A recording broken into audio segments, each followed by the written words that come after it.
anggota DPR RI Komisi 9 juga Alia Mustika Hitam, dan saya hormati anggota Forum Koordinasi Pimpinan Daerah Provinsi Sulawesi Selatan, dan saya hormati anggota Forum Koordinasi Pimpinan Daerah Kota Makassar, dan saya hormati pimpinan dan anggota DPRD Kota Makassar, dan saya hormati Sekretaris Daerah 2020 yang lalu.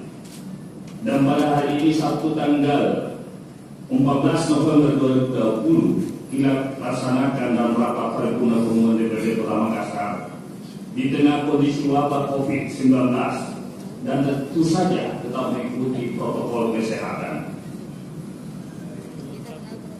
Pimpinan rapat menyampaikan penghargaan dan terima kasih yang setinggi-tingginya kepada Bapak Gubernur Provinsi Sulawesi Selatan beserta seluruh hadirin yang telah memenuhi undangan kami pada rapat paripurna pengumuman DPRD Kota Makassar hari ini. Dengan mengucapkan Bismillahirrahmanirrahim, rapat pengumuman DPRD Makassar ini kita laksanakan di dalam ruang paripurna DPRD Kota Makassar yang mulia ini.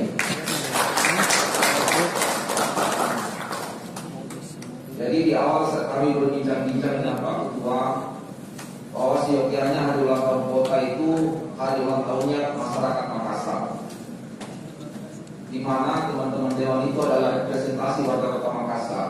Sehingga sebenarnya yang layak dilaksanakan dan cocok melaksanakan adalah dewan. Kami kota tinggal mensupport. Dan alhamdulillah bisa terwujud pada hari yang berbahagia ini. Bapak Ibu sekalian yang kami hormati, tentu keunikan kedua dalam perayaan hari ulang tahun Kota Makassar ini, kita berada dalam suasana pandemi COVID-19. Sejak kami diamanahkan oleh Bapak Gubernur sebagai PJ Wali Kota, beliau memerintahkan untuk segera bisa mengendalikan COVID-19.